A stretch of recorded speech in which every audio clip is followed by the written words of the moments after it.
இந்திய அரசு விளையாட்டு வளர்ச்சிக்காக தொடர்ந்து வலியுறுத்தும் திட்டம் எது? A fit India, B Khelo India, C play India, D youth sports. Answer B Khelo India. 2026 India அதிக முதலீடு செய்யும் தொழில்நுட்பத்துறை எது?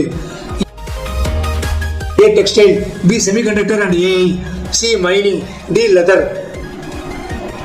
Answer B semiconductor and AI. Digital India திட்டத்தின் தற்போதைய நோக்கம் என்ன? ஏ இன்டர்நெட் கட்டுப்பாடு, பி செலவு குறைப்பு, சி வேலை குறைப்பு, D technology enabled governance. Answer D technology enabled governance.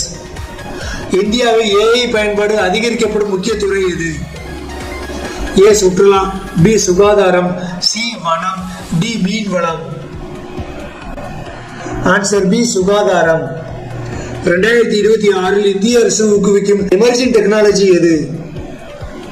ஏ internet, B quantum computing, C flax, D paging. Answer B quantum computing. 2026 இந்தியாவின் மதிப்பிடப்பட்ட ஜிடிபி வளர்ச்சி விகிதம் சுமார் A 5.5%, B 6%, C 6.5%, D 7.5%. Answer C 6.5%. இந்தியாவின் தற்போதைய ஜிடிபி அளவு சுமார் எவ்வளவு? A $3 trillion, B $3.5 trillion, C $4 trillion, D $5 trillion. Answer C $4 trillion. 2026 இந்திய அரசின் பிஸ்கல் பாலிசி கவனம் இதில் உள்ளது.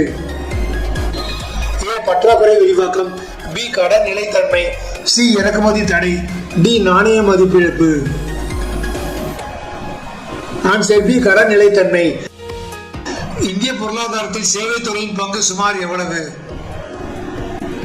ஏ 35%, B 45%, C 65%, D 55%. Answer D 55%. 2026 இந்திய அரசு அதிக கவனம் செலுத்தும் சுகாதார முன்னுரிமை எது? ஏ மருத்துவ சுற்றுலா, பி பொது சுகாதார கட்டமைப்பு, சி தனியார் மருத்துவம், டி காப்பீடு மட்டும். ஆன்சர் பி பொது சுகாதார கட்டமைப்பு. தேசிய சுகாதார கொள்கையின் முக்கிய நோக்கம் என்ன? ஏ செலவு குறைப்பு, பி தனியார் ஆதிக்கம், சி நகர சுகாதாரம் மற்றும் டி அனைவருக்கும் சுகாதார பாதுகாப்பு. ஆன்சர் டி அனைவருக்கும் சுகாதார பாதுகாப்பு.